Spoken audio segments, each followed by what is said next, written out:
Hello, BookTube. Well, I have some mail for you, and I'm glad that I have some mail for you because it's been a rough BookTube day for Steve.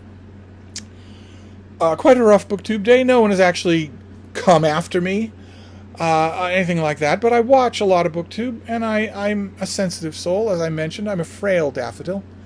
It doesn't take much. On and off BookTube, it's been a little rough. As a day, a worshipful viewer of this channel emailed me saying, well, gee, I don't have any idea what is good in Star Trek to read or not read. I don't know what to read or to avoid. If only I knew. I'm groping around in the dark. When I have made thousands of videos about Star Trek, what's good and bad about it, I have made at least 3 or 4 starter kits about Star Trek. It's like, what am I doing here if I can get emails like that? And then there was a comment on a recent video of mine. I'm not going to name names here, but I'm sure it was a new person to this channel. A person watched a video of mine. They liked it. They enthused about it. And of course, I'm not belittling that. I love the fact that people like my videos. But this person, I can hardly make myself say the words, asked me if I was familiar with James Michener. If I've read any James Michener, do I know his work? And I'm sure that no malice was intended. But what I want to say every time that happens is, okay, you just watched a video from someone who is older than your parents. Maybe older than your grandparents. You just watched a video from someone. Take a step back from what you just saw, regardless of what the person was talking about. What the specific thing the person was talking about. Look at this. You're asking this person if he's familiar with James Michener.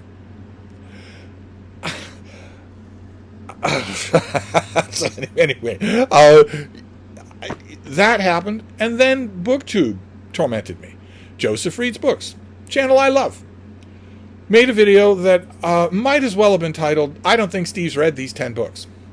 And then he went on and on in his video about how I guarantee you this next book you haven't read. I guarantee you. You may have heard distantly about the last book, but you haven't heard of this next one, and you certainly haven't read it. As he holding up one book after another that I have read, written about, and blurbed on, had sex with the author, etc., over and over again. Over and over again in the video. Bet Steve hasn't read this one. He's read a lot of books, sure. But he hasn't read this one. Over and now, my name was not mentioned. I may be being a little hyperbolic here.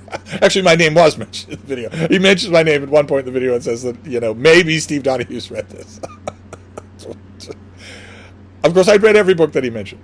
And several of the books that he mentioned, I'd read several times. And on the paperbacks of some of the books that he mentioned, I am blurred by name.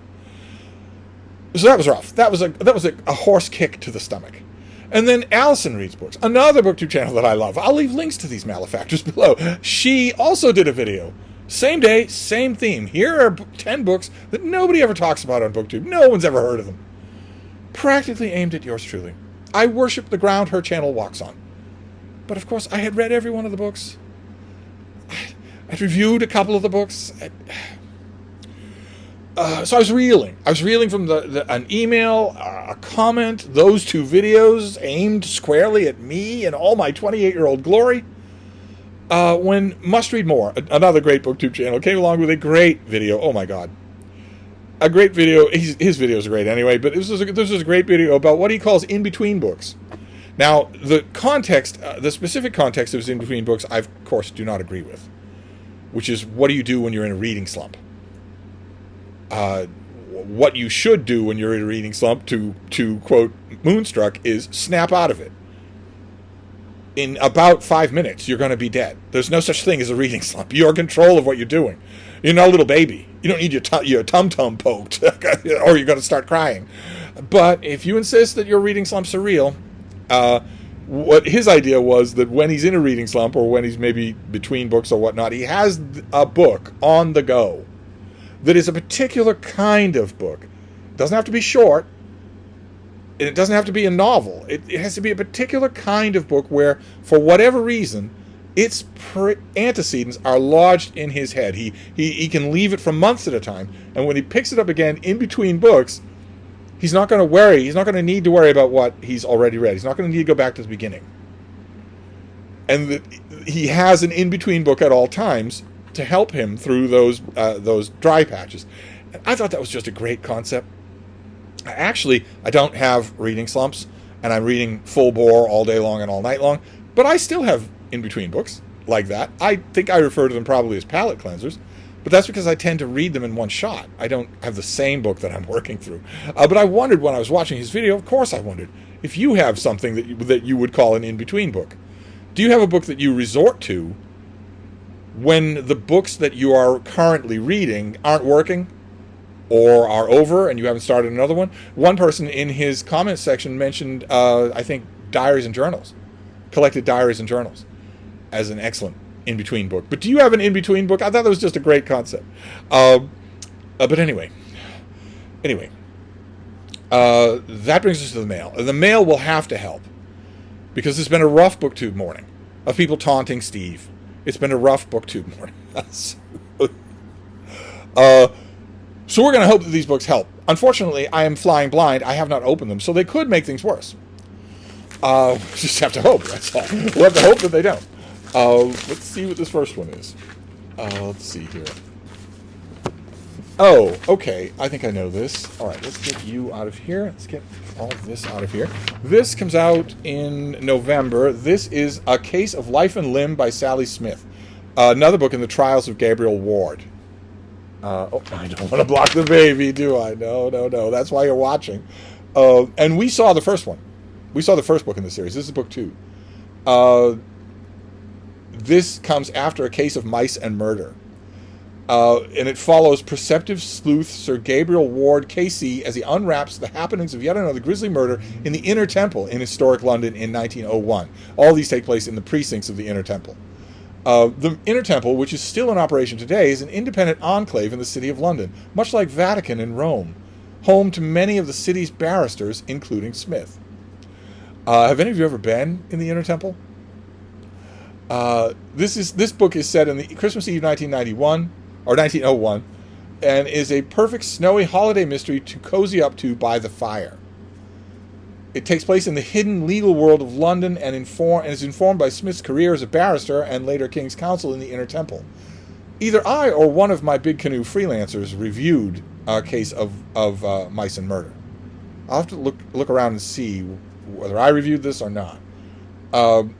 Whilst Gabriel Ward KC, that's King's Counsel, is hard at work on thorny libel case involving London's most notorious music hall star and its most notorious tabloid newspaper, the Inner Temple remains as quiet and calm as ever.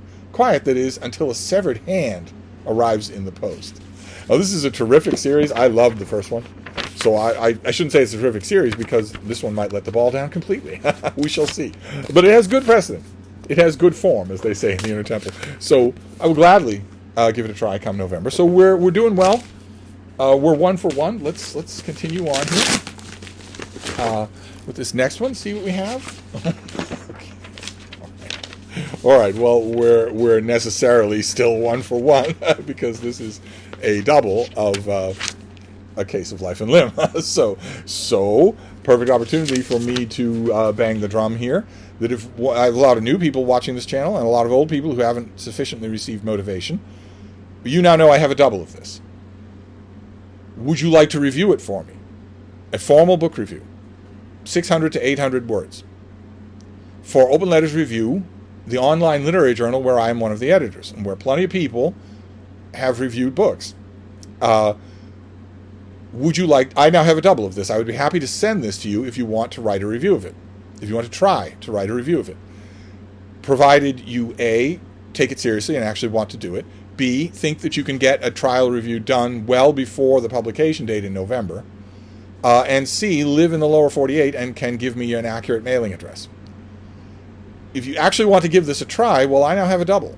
And I mean, I don't need a double. If you actually wanted to give it a try and I had only one copy, I would send you the one copy. But now that I have a double, it feels natural to do a kind of working giveaway.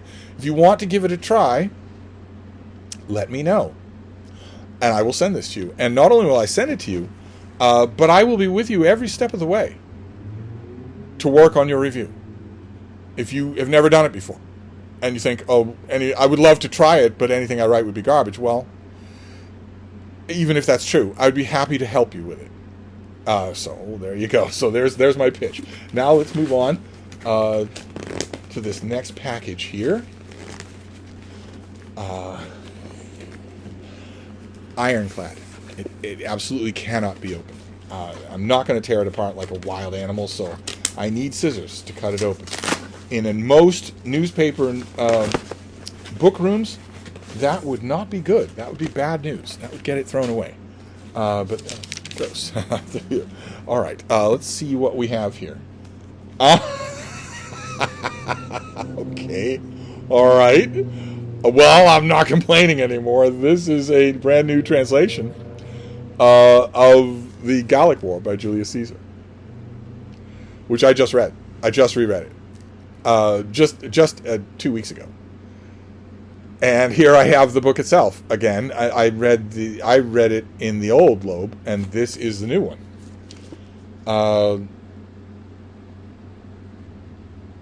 So this edition of the Gallic War replaces the earlier Loeb Classical edition by H.J. Edwards from 1917 with a new text, translation, introduction, and bibliography, which is kind of incredible. Loeb keeps doing this. For those of you know what the Loeb Classical Library editions, this will not surprise you. Those of you who are not familiar with these little red and green books, the red ones are translations of the original when the original book was written in Latin, and the green ones are the ones when the original book was written in Greek. And all the Loebs are like this. They're all nice and handy little things like this. They fit in the hand, and they are all facing page. So on one side you get the original language, the Latin. On the other side you get an English language translation and lots of notes. And when Loeb started out a long time ago, they had a reputation, largely deserved, although not only, especially with the Greeks, of being trots, which was an old-style derogatory term for, yes, it's a translation line by line, but there's absolutely no art in the translation. The English of the translation itself is awful. It's designed for students. It's designed to help. These used to be exclusively for students, where you're learning Latin. You're, of course, going to be given Caesar's Civil War, and because Caesar has a very clear style in Latin, a very easy, clear style. There's a reason for that. There was, as always with Gaius Julius Caesar, there was a political reason for that. But it's a boon to students. And you're given this book, and you feel a lot less cast out into space if you're given a Caesar volume that has some English to lean on. And that's what this does. So you've got the Latin on one side that you are responsible for translating, or at least you're responsible for, in the early years, for understanding why the English translation reads the way it does. So it's a student trot. But they've long since shaken off that. I think the Loebs have long since shaken off that. A lot of the work that has been done is excellent. Far better than it would need to be for just a trot for students. Now I have the 2025 new version of the Civil War. Okay, not bad at all. And then we'll finish up with this last one. I'm glad I kept the scissors, because this is also going to fight. No, don't want to fight. We've got some warm weather coming up this weekend here in Boston. Warm but not hot. We're getting today will be in the mid 80s. Tomorrow will be in the mid 80s, and then it all stops, and it goes back into the low 70s. So what have we got here? Oh no. Okay. Well, this is a double, but this kind of goes without saying, doesn't it? This is Mary Renault's The Persian Boy. So I didn't have a hardcover copy of this with the dust jacket. I saw it on Christopher Russell's channel, and I emailed him and asked him, can I have that copy behind you? And he wrote and said no. And I thought that was just him being coy, and I thought surely when it got here, it would be in his luggage. But when he was asleep, I searched his luggage. I found a whole bunch of questionable stuff, but I didn't find that. He was not going to surprise me with the book. And somebody very kindly just sent me a copy of this. Now I have another copy. That's great, because I'm hard on my stuff. And this is the story, I think I told you yesterday, this is the story of Alexander the Great. This is Mary Renault's great Alexander the Great novel in her trilogy of novels about Alexander the Great, The Fire from Heaven, The Persian Boy, and The Funeral Games. I have heard that referred to in some corners of BookTube, disgracefully, as part of her Alexander Quartet. She did not write an Alexander Quartet. The Nature of Alexander is not a novel. It's a biography. It's a really good biography. But we're not going to blur the distinctions between fiction and nonfiction. And this is told through the point of view of the Persian boy, of a eunuch named Bagoas, who follows Alexander, doesn't just follow the camp, but is in Alexander's tent, often there in the background when matters of command are being discussed, gets to know Alexander personally in and out of bed. It's wonderful. Just wonderful. It is a wonderful novel. And now I have an extra hardcover. That is fantastic. Although we should probably, if those of you are watching this video, I should probably call a moratorium. I do not need another copy of this. I now have this.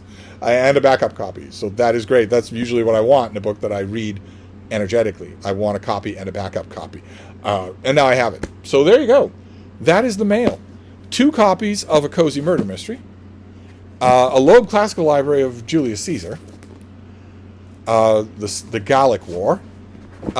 Which let's see how our translator does the famous introduction.